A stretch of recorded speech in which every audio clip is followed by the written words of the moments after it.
I was watching a video today of a woman who does, uh, what do you call that? Where she gets people to regress to past lives or um, to know what their purpose in life is.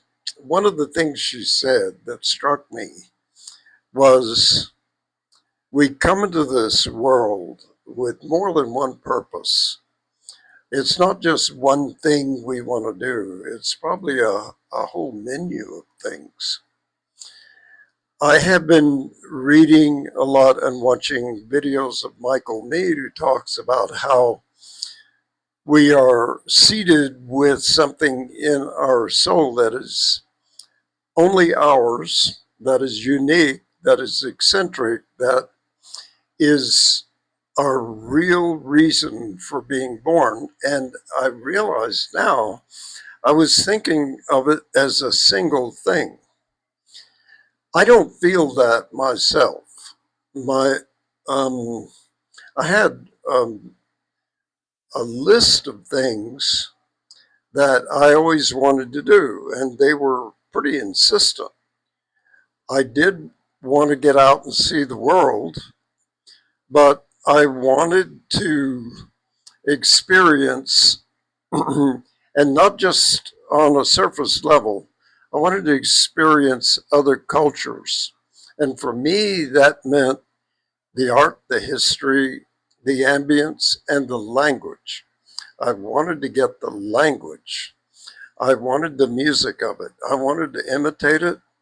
I wanted to actually be able to converse and think in that language. And for some reason, that was always part of me, always something I was conscious of wanting to do. And I did it. I'm glad I did it, but it's not finished. Um, it's endless. There's so many cultures, so many languages. The other thing that I did without thinking that I wanted to do it was to draw and paint and do sculpture. Um, when my older brother died, he left me, or his wife gave to me, his paints and his sculpture tools. And I just fell in love with that activity and went to art school and then went to Italy and studied and got a diploma and spent 50 years painting. But there's one other thing, and that was writing. I read all the time. I loved writers. I admired them. I loved language. I loved ideas.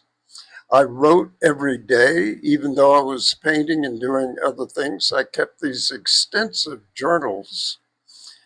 And all of a sudden in my 70s, I suddenly couldn't paint anymore.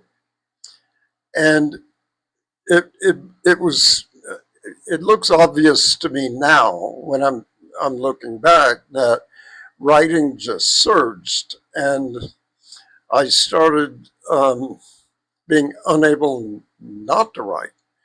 I started writing first in the middle of the night just to help myself go back to sleep because I'd wake up with all of these sentences and paragraphs going through my head.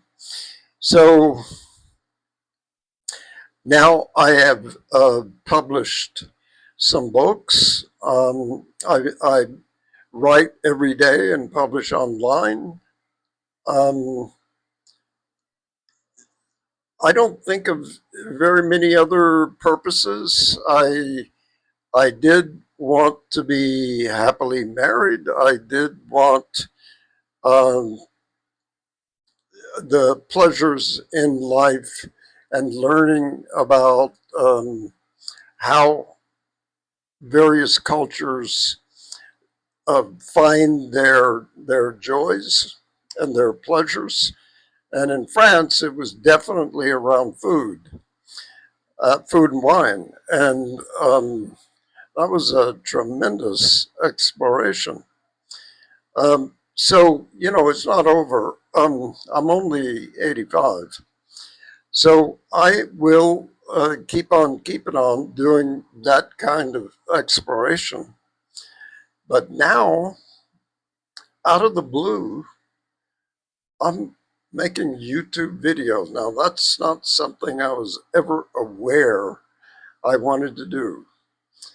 As a matter of fact, I knew nothing about YouTube or even the internet until I was in my middle 70s, probably.